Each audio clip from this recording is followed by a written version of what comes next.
درانه کتونکو السلام علیکم. زه محمد سلمان همدرد د حق غږ پښتو چینل خبري لنډیز کې ستاسو کوربه اوس تاسو پام را اړوم د مهمو خبرونو لنډیز.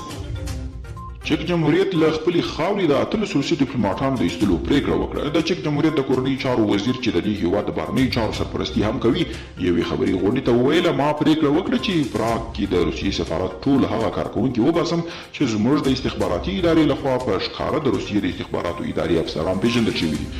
ولسمشر اشرف غني وایي زموږ لیدلوري ملي حاکمیت جمهوریت ولسواکي آباد او خپلواک افغانستان دی. که طالبان په دې چوکاټ کې سوله راسره کوي زموږ غېږ ورته پرانیستې ده.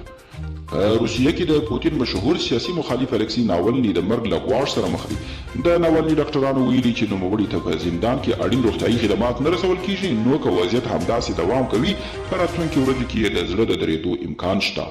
او تېره ورځ د بهرنیو چارو وزارت له لوري په خپره شوې اعلامیه کې راغلي چې د بهرنیو چارو وزیر حنیف اتمر له خپل هندي سیال جې شنکر سره تلیفوني خبرې کړې دي. په دې تلیفوني مکالمه کې تر ډیره په سیمه کې پر روان وضعیت د سولې پر خبرو او د افغانستان د بهرنیو ځواکونو پر وتلو خبرې شوې دي.